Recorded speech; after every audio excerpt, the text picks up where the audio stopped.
여러분 안녕하세요. 반갑습니다. 저는 부산대학교 기후과학연구소와 기초과학연구원 기후물리연구단에 소속되어 있는 이준희입니다. 기후변화에 관한 정부 간 협의체, 즉 IPCC에는 3개의 실무그룹이 있습니다. 그중에서 오늘은요, 이번 8월 9일에 공개된 제1실무그룹의 6차 보고서의 핵심 내용을 간단하게 소개하고자 합니다. 저는 이번 보고서에서 미래 전 지구적인 기후변화를 전망하는 제4장의 총괄 주저자로서 지난 3년 동안 보고서 작성에 참여하였고, 특히 이 정책 결정자를 위한 요약본, 즉 SPM의 주저자로도 참여하였습니다. 이번 제1실무그룹 보고서에는 65개 국가에서 총 234명의 주저자가 선정이 되어서 참여하였습니다. 이 전체 보고서에서 총 14,000편의 과학 출판물이 평가되었고, 지난 3년의 과정 동안 전 세계 전문가들과 정부 검토단으로부터 78,000건이 넘는 검토 의견을 받아서 교정하는 과정을 여러 번 거쳐 나온 그러한 결과물입니다. 이 가장 핵심이 되는 내용을 정책 결정자 혹은 일반 대중들도 이해하기 쉽도록 요약한 것이 이 정책 결정자를 위한 요약본인데요. 그럼 지금부터 이번 보고서의 핵심 메시지를 4가지 부분으로 나누어서 설명하도록 하겠습니다. 첫 번째 메시지입니다. 최근 기후변화는 광범위하고 빠르고 또 심해지고 있습니다. 이 최근 기후변화 중에 상당한 부분들이 과거 수천 년 혹은 수십만 년 동안에 전례 없던 변화라는 것입니다. 여러분 이 보시는 그림에서 알 수 있듯이 인간의 영향은 적어도 과거 2000년 이래 전례 없던 속도로 지구를 온난하게 만들고 있습니다. 2011년부터 2020년까지 지난 10년 동안의 이 전지구 평균 지표 기온을 보면요, 1850년부터 1900년 기간 대비해서 1.09도 상승했습니다. 이뿐만 아니라 해수면 상승은 최소 지난 3000년 기간 중에 가장 빨리 진행되고 있고, 북극 해빙 면적의 경우 최소한 지난 1000년 기간 중에 가장 적게 나타나고 있으며, 또 전 지구의 빙하 감소가 최소 지난 2000년 기간 중에 전례 없는 정도로 진행되고 있습니다. 두 번째 핵심 메시지를 소개하겠습니다. 인간활동이 현재 진행되고 있는 지구온난화의 주요 원인이라는 것은 과학적으로 확립된 사실이라는 것입니다. 인간활동은 현재 관측되는 온난화의 대부분을 설명할 수 있는데요. 그런데 이 온실가스 배출에 따른 온난화의 일부는 에어로졸 배출에 따른 냉각화에 의해서 일부가 상쇄되었습니다. 이 온실가스에 의한 온난화는 약 1도에서 2도에 이른 것으로 평가되었으며, 에어로졸에 의한 냉각화는 약 0도에서 0.8도에 이르는 것으로 평가되었습니다. 더 나아 이번 보고서에서는 극한 고온의 빈도와 강도 증가, 그리고 1970년 이래 해양의 온난화와 해양 산성화, 그리고 1990년대 이래 전 지구 빙하 감소, 1979년 이래 북극 해빙의 40% 감소 등의 주요 원인이 인간의 가능성이 높다라고 평가하고 있습니다. 또한 기후변화는 이미 전 세계 모든 거주 지역에 영향을 미치고 있으며, 이 인간 영향은 관측된 많은 극한 기상 및 극한 기후 현상의 변화에 기여하고 있습니다. 집중호우의 빈도와 강도가 증가하고 있고, 가뭄의 영향을 받는 지역이 증가하고 있으며, 화재 날씨 빈도가 증가해서 이 아주 화재 발생이 최근에 많이 일어나고 있죠. 그리고 해양 온난화, 산성화, 산소 감소 등이 지금 나타나고 있습니다. 이번 보고서가 이전 보고서들과 많은 차이점을 보이고 있는데요. 그 중에 하나는 이 61개 지역에 대해서 기후 위험 평가와 지역 적응을 위한 상세한 기후 정보를 제공하고 있다는 것입니다. 이 전체 보고서의 3분의 1이 지역 기후 정보 제공에 할당되어 있습니다. 예를 들어서 61개 지역의 최근 극한 기후 변화에 대해서 볼 수가 있는데요. 여러분 지금 보시는 그림은 극한 고온의 관측 변화를 나타내고 있습니다. 이 적색은 빈도가 증가하는 것을 의미하며, 이 인간이 관측 변화의 중요한 원인이라는 것이 높은 신뢰도로 평가가 되면 3개의 점, 중간 신뢰도로 평가되면 2개의 점, 낮은 신뢰도로 평가될 경우에는 1개의 점으로 표현되어 있습니다. 즉, 동아시아를 포함해 대부분의 지역에서 1950년 이후에 극한 고온의 발생 빈도가 지금 증가하고 있으며, 이는 높은 신뢰도를 가지고 인간 활동 때문이다 라고 지금 보고서는 평가하고 있습니다. 지금 보여드린 예는 폭우에 대한 것인데요. 동아시아 지역을 포함해서 여러 지역에서 1950년대 이후로 폭우 발생 빈도가 증가하고 있는 것을 보실 수가 있습니다. 여기에서는 이 녹색으로 표시된 것이 폭우 발생 빈도가 증가한다라는 걸 나타내고 있는 것인데요. 그런데 이와 같은 변화가 인간 활동 때문이다라고 평가하기에는 아직 신뢰도가 낮다라는 것을 또한 보실 수가 있습니다. 이번 보고서에서는 또한 기후 영향 인자라는 새로운 개념이 도입되었습니다. 이 기후 영향 인자는 인간 사회와 생태계에 영향을 미치는 총 35개 물리적 기후 변화 인자들로 구성되어 있는데요. 여기에는 고온, 저온, 폭우, 가뭄, 눈, 얼음, 바람 등이 포함되어 있습니다. 이와 같은 기후 영향 인자는요, 임계점을 넘어서 변화하게 될 경우 우리 인간 사회뿐만 아니라 농업, 야생 생물 등에 악영향을 미칠 수가 있습니다. 세 번째 핵심 메시지는 앞으로 20년 이내에 1.5도 지구 온난화에 도달하게 될 것이라는 것입니다. 만약 즉각적으로 아주 신속하게 그리고 대규모로 온실가스 배출을 줄이지 않으면 2100년까지 지구온난화를 1.5도 혹은 2도 아래로 제한하는 목표를 도달하기는 어려울 것으로 보입니다. 이 미래 전망을 위해서 이번 보고서는 5가지 배출 시나리오를 사용했는데요.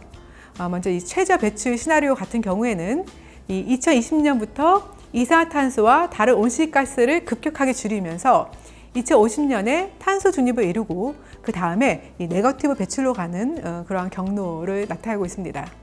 저배출 시나리오는 2020년부터 배출을 다소 완화하게 줄이는데요. 그러면서 2070년에 탄소 중립을 이루고 그 다음에 네거티브 배출로 가는 경로입니다. 중배출 시나리오 같은 경우에는 2050년까지 지금과 유사한 배출량을 유지한 다음에 이 배출을 줄이는 경로이고, 고배출과 최고 배출은 지금보다 배출량을 계속 증가시키는 경로입니다. 이 미래 배출은 온난화를 더욱 심화시킬 것이에요. 물론 이 다른 온실가스 배출도 기여하겠지만 이 전체 온난화는 과거와 또 미래의 이산화탄소 배출량의 대부분 결정될 것입니다. 이는 이 누적된 이산화탄소 배출과 지구 온난화가 선형 관계에 있기 때문입니다. 따라서 앞으로 우리가 매 1톤의 이산화탄소를 배출하면 그만큼 지구 온난화가 더욱 가중하게 됩니다. 그런데 우리가 좀 주지해 볼 사실은요, 이 온실가스 배출 시나리오에 상관없이 앞으로 20년 이내에 1.5도 지구 온난화에 도달할 것으로 평가되었다는 것입니다. 만약 온실가스 배출이 지금 같은 수준으로 계속 유지된다면 21세기 중반에 2도 지구 온난화에 도달할 것으로 지금 평가되었습니다. 기후변화는 이미 다양한 방식으로 지구상 모든 지역에 영향을 미치고 있는데요. 이와 같은 변화들은 온난화가 더 진행됨에 따라 증가하게 될 것입니다. 이것이 네 번째 메시지입니다. 예를 들어 지금 여러분이 보시는 바와 같이 지구 온난화가 1도에서 1.5도, 2도, 그리고 4도로 진행될수록 지역적인 평균 기온의 그런 변화는 더욱더 커지는 것을 알 수가 있습니다. 이렇게 지구 온난화가 심화되면 또한 지역적인 기온 상승 차이가 커지게 되는데요. 예를 들어서 대륙과 해양의 온도 차이, 그리고 극지역과 그다음에 다른 지역과의 그러한 기온의 차이는 온난화가 심해질수록 더욱더 커지게 될 것입니다. 마찬가지로 이 온난화가 추가로 진행될 때마다 강수량이 증가하는 지역과 감소하는 지역이 함께 증가하게 될 것입니다. 그런데 이렇게 지역적으로 차이가 날 뿐만 아니고 또 강수량 같은 경우에는 시간적인 변동성도 더욱더 강화되어 비가 많이 오는 시기와 또 비가 적게 오는 시기에 그러한 변동성이 더욱더 커질 것으로 예상되고 있습니다. 지구온난화를 제한하려면 이산화탄소, 메탄 및 다른 온실가스 배출을 아주 강력하고 신속하고 지속적으로 감축해야 하는데요. 그런데 이와 같은 그러한 감축은 기후변화에 따른 결과를 감소시킬 뿐만 아니라 대기의 질도 개선할 수 있다라고 이번 보고서가 보이고 있습니다. 특히 우리가 이제 에어로졸을 감소하게 되면 추가적인 온난화가 발생하게 되는데요. 이 메탄의 배출을 감축하게 되면은 그러한 추가 온난화를 상쇄시키면서 또한 대기질 향상에도 크게 기여할 수 있다라고 지금 평가하고 있습니다. 이렇게 우리가 온난화를 제한하면 일부의 변화는 그 속도를 늦출 수 있고 또 일부의 변화는 멈출 수가 있을 것으로 보입니다. 지금 두 가지 예시를 여러분들이 보시고 있는데요. 하나는 이 북극의 9월 해빙 면적의 감소를 보여주고 있는 것이고요. 하나는 해수면 상승도의 변화를 보여주고 있는 것인데요. 이 5가지 시나리오에 따라서 어떻게 변화하는지를 알 수가 있습니다. 근데 만약 우리가 최저 배출 혹은 저배출로 갈 경우에는 이 해빙 면적 감소와 또 해수면 상승도가 증가하는 것을 빠르게 안정화시킬 수 있다는 것을 알 수가 있습니다. 그런데 이 온실가스 배출이 크게 감축된다고 해도 이 현재 진행되고 있는 변화의 일부는 돌이킬 수 없는 것으로 평가되었습니다. 해양의 온도는 지속적으로 증가할 것이고요. 그린란드 빈상도 계속 감소할 것이며 또 해수면도 지속적으로 상승하게 될 것입니다. 해수면 상승의 이 미래 결과를 보시면요.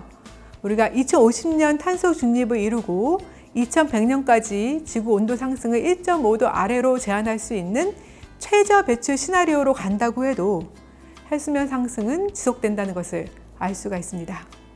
이와 같은 해수면 상승은 2300년까지도 지속될 것으로 지금 전망이 되고 있는데요. 만약 최고 배출 경로로 간다고 하면 이 2300년에 약 2m에서 7m까지 해수면 상승이 될 가능성이 있다라고 전망되었습니다. 더불어 이 매우 가능성은 낮지만 15m까지도 상승할 수 있는 경우를 배제할 수 없다라고 이번 보고서는 평가하고 있습니다. 인간의 활동은 기후 시스템의 모든 구성 요소에 영향을 미치며 일부는 수십 년 동안, 다른 일부는 수세기에 걸쳐서 반응하게 될 것입니다.